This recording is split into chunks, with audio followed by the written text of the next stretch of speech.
প্রিয় দর্শক শ্রোতা, আসসালামু আলাইকুম ওয়া রাহমাতুল্লাহি ওয়া বারাকাতুহু। কোরবানি সম্পর্কে কয়েকটি গুরুত্বপূর্ণ কথা,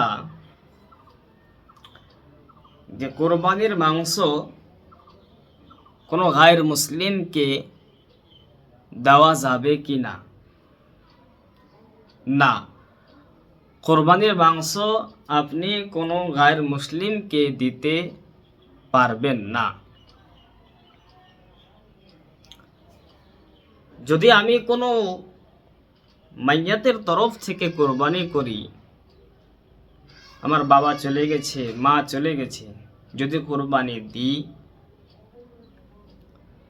তবে দেওয়া যাবে, কিন্তু সম্পূর্ণ মাংস যে আপনি বিতরণ করে দিবেন সেটা না, আপনি রাখতেও পারেন। আর যদি ওসিয়ত করা থাকে, মাইয়াতের তরফ থেকে যদি ওসিয়ত করা থাকে যে হ্যাঁ আমার নামে কোরবানি দেবে, তাহলে সেই মাংস আপনি খেতে পারবেন না, সেই মাংসটা পুরো বিতরণ করে দিতে হবে। আরেকটি কথা, যে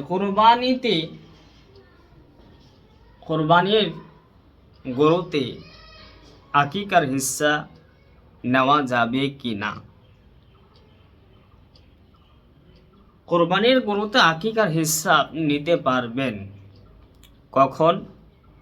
যখন আপনার উপরে কোরবানি ওয়াজিব আছে, সেই ওয়াজিবকে আপনি আদা করে দেওয়ার পরে কোরবানি গরুতে আকিকার হিস্সা আপনি নিতে পারবেন। আপনার উপরে কোরবানি ওয়াজিব রয়েছে, আপনি কোরবানি না দিয়ে আপনি আকিকা দিবেন, এটা করা যাবে না। এই গুরুত্বপূর্ণ কয়েকটি মাসআলা এক অপরকে জানার জন্য সহযোগিতা করুন।